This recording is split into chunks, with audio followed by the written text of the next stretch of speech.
गोकर्ण जी ने एक वैष्णव ब्राह्मण को मुख्य श्रोता बनाया और प्रथम स्कंध से ही स्पष्ट स्वर में कथा सुनानी आरंभ की।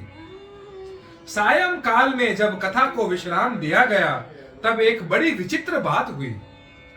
वहां सभासदों के देखते देखते उस बांस की एक गांठ तड़ तड़ शब्द करती फट गई।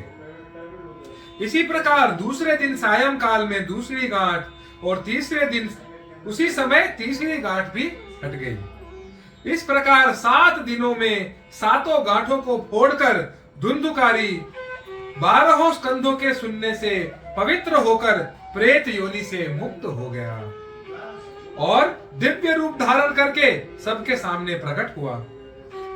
उसका मेघ के समान श्याम शरीर पीतांबर और तुलसी की मालाओं से सुशोभित था तथा सिर पर मनोहर मुकुट और कानों में कमनीय कुंडल झिलमिला रहे थे। उसने तुरंत अपने भाई गोकर्ण को प्रणाम करके कहा, भाई तुमने कृपा करके मुझे प्रेत योनि की यातनाओं से मुक्त कर दिया। यह प्रेत पीड़ा का नाश करने वाली श्रीमद् भागवत कथा की कथा धन्य है तथा श्री कृष्ण चंद्र के धाम की प्राप्ति कराने वाला इसका सप्ताह पारायण भी धन्य है। जब सप्ताह श्रवण का योग लगता है तब सब पाप थर्रा उठते हैं कि अब यह भागवत की कथा जल्दी ही हमारा अंत कर देगी। जिस प्रकार आग गीली सूखी छोटी बड़ी सब तरह की लकड़ियों को जला डालती है, उसी प्रकार यह सप्ताह श्रवण मन वचन और कर्म द्वारा किए हुए नए पुराने छोटे बड़े सभी प्रकार के पापों को भस्म कर देता है। विद्वानों ने देवताओं की सभा में कहा है कि जो लोग इस भारत वर्ष में श्रीमद् भागवत की कथा नहीं सुनते हैं उनका जन्म वृथा ही है। भला मोह पूर्वक लालन पालन करके यदि इस अनित्य शरीर को हुष्ट पुष्ट और बलवान भी बना लिया तो भी श्रीमद् भागवत की कथा सुने बिना इससे क्या लाभ हुआ। अस्थियां ही इस शरीर के आधार स्तंभ हैं। नस नाड़ी रूप रस्सियों से यह बंधा हुआ है। ऊपर से इस पर मांस और रक्त थोपकर इसे चर्म में मढ़ दिया गया है। इसके प्रत्येक अंग में दुर्गंध आती है क्योंकि है तो यह मलमूत्र का भांड ही। वृद्धावस्था और शोक के कारण यह परिणाम में दुखमय ही है। रोगों का तो घर ही ठहरा। यह निरंतर किसी न किसी कामना से पीड़ित रहता है। कभी इसकी तृप्ति नहीं होती। इसे धारण किए रहना भी एक भार ही है। इसके रोम रोम में दोष भरे हुए हैं और नष्ट होने में इसे एक क्षण भी नहीं लगता। अंत में यदि इसे गाड़ दिया जाता है तो इसके कीड़े बन जाते हैं। कोई पशु खा जाता है तो यह विष्टा हो जाता है और अग्नि में जला दिया जाता है तो भस्म की ढेरी हो जाता है। ये 3 ही इसकी गतियां बताई गई हैं। ऐसे अस्थिर शरीर से मनुष्य अविनाशी फल देने वाला काम क्यों नहीं बना लेता।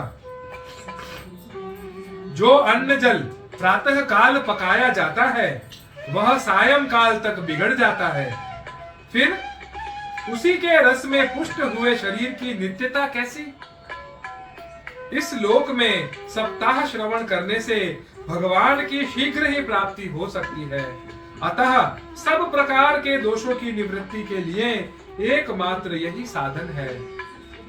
जो लोग भागवत की कथा से वंचित हैं वे तो जल में बुदबुदे और जीवों में मच्छरों के समान केवल मरने के लिए ही पैदा होते हैं। भला जिसके प्रभाव से जड़ और सूखे हुए बांस की गांठ फट सकती है, उस भागवत कथा का श्रवण करने से चित्त की गांठों का खुल जाना कौन सी बड़ी बात है। सप्ताह श्रवण करने से मनुष्य के हृदय की गांठ खुल जाती है। उसके समस्त संशय छिन्न भिन्न हो जाते हैं और सारे कर्म क्षीण हो जाते हैं।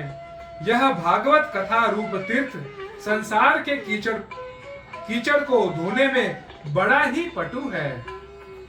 विद्वानों का कथन है कि जब यह हृदय में स्थित हो जाता है तब मनुष्य की मुक्ति निश्चय ही समझनी चाहिए। जिस समय धुंधुकारी ये सब बातें कह रहा था, जिसके लिए वैकुंठवासी पार्षदों के सहित एक विमान उतरा, उससे सब और मंडलाकार प्रकाश फैल रहा था। सब लोगों के सामने ही धुंधुकारी उस विमान पर चढ़ गया। तब उस विमान पर आए हुए पार्षदों को देखकर उनसे गोकर्ण ने यह बात कही। गोकर्ण ने पूछा, भगवान के प्रिय पार्षदों, यहाँ हमारे अनेकों शुद्ध हृदय श्रोतागण हैं। उन सब के लिए आप लोग एक साथ बहुत से विमान क्यों नहीं लाए? हम देखते हैं कि यहाँ सभी ने समान रूप से कथा सुनी है, फिर फल में इस प्रकार का भेद क्यों? वह यह बताइए। भगवान के सेवकों ने कहा, हे मानद, इस फल भेद का कारण इनके श्रवण भेद ही है। इनके श्रवण का भेद ही है। यह ठीक है कि श्रवण तो सबने समान रूप से ही किया है, किंतु इसके जैसा मनन किसी ने नहीं किया। इसी से एक साथ भजन करने पर भी उसके फल में भेद रहा। इस प्रेत ने 7 दिनों तक निराहार रहकर श्रवण किया था तथा सुने हुए विषय का स्थिर चित्त से यह खूब मनन निधिध्यासन भी करता रहता था। जो ज्ञान दृढ़ नहीं होता वह व्यर्थ हो जाता है। इसी प्रकार ध्यान न देने से श्रवण का, संदेह से मंत्र का और चित्त के इधर उधर भटकते रहने से जप का भी कोई फल प्राप्त नहीं होता है। वैष्णवहीन देश, अपात्र को कराया हुआ श्राद्ध का भोजन, अश्रोत्रिय को दिया हुआ दान एवं आचारहीन कुल, इन सब का नाश हो जाता है। गुरु वचनों में विश्वास, दीनता का भाव, मन के दोषों पर विजय और कथा में चित्त की एकाग्रता इत्यादि नियमों का यदि पालन किया जाए तो श्रवण का यथार्थ फल अवश्य मिलता है। यदि ये श्रोता फिर से श्रीमद् भागवत की कथा सुने तो निश्चय ही सबको वैकुंठ की प्राप्ति होगी। और गोकर्ण जी, आपको तो भगवान स्वयं आकर गोलोक धाम में ले जाएंगे।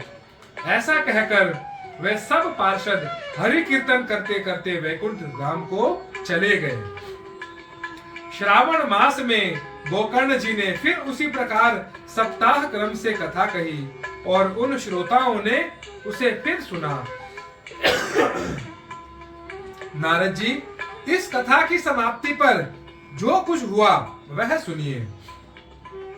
वहां भक्तों से भरे हुए विमानों के साथ भगवान प्रकट हुए और सब ओर से खूब जय जयकार और नमस्कार की ध्वनियां होने लगी।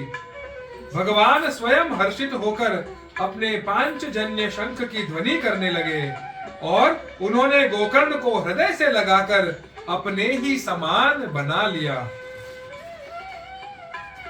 उन्होंने क्षण भर में ही अन्य सब श्रोताओं को भी मेघ के समान श्याम वर्ण, रेशमी पीतांबरधारी तथा किरीट और कुंडल आदि से विभूषित कर दिया। उस गांव में कुत्ते और चांडाल पर्यंत जितने भी जीव थे वे सभी गोकर्ण जी की कृपा से विमानों पर चढ़ा लिए गए तथा जहां योगी जन जाते हैं उस भगवत धाम में वे भेज दिए गए। इस प्रकार भक्त वत्सल भगवान श्री कृष्ण कथा श्रवण से प्रसन्न होकर श्री गोकर्ण जी को साथ ले अपने ग्वाल बालों के प्रिय गोलोक धाम में ले गए। पूर्व काल में जैसे अयोध्या वासी भगवान श्री राम के साथ साकेत धाम सिधारे थे, उसी प्रकार भगवान श्री कृष्ण उन सबको योगी दुर्लभ गोलोक धाम ले गए। जिस लोक में सूर्य, चंद्रमा और सिद्धों की भी गति नहीं हो सकती, उसमें वे श्रीमद् भागवत कथा श्रवण करने से चले गए। नारद जी, सप्ताह यज्ञ के द्वारा कथा श्रवण करने से जैसा उज्जवल फल संचित होता है, उसके विषय में हम आपसे क्या ही कहें। अजी, जिन्होंने अपने कर्णपुट से गोकर्ण जी की कथा के एक अक्षर का भी पान किया था, वे फिर माता के गर्भ में नहीं आए। जिस गति को लोग वायु, जल या पत्ते खाकर शरीर सुखाने से, बहुत काल तक घोर तपस्या करने से और योगाभ्यास से भी नहीं पा सकते, उसे वे सप्ताह श्रवण से सहज में ही प्राप्त कर लेते हैं। इस परम पवित्र इतिहास का पाठ चित्रकूट पर विराजमान मुनीश्वर शांडिल्य भी ब्रह्मानंद में मग्न होकर करते रहते हैं। यह कथा बड़ी ही पवित्र है। एक बार के श्रवण से ही समस्त पाप राशि को भस्म कर देती है। यदि इसका श्राद्ध के समय पाठ किया जाए तो इससे पितृगण को बड़ी तृप्ति होती है और नित्य पाठ करने से मोक्ष की प्राप्ति होती है। इति श्रीमद् पद्म पुराणे उत्तरखंडे श्रीमद् भागवत महात्म्ये गोकर्ण मोक्ष वर्णनम नाम पंचमोऽध्यायः। श्री वल्लभाधीश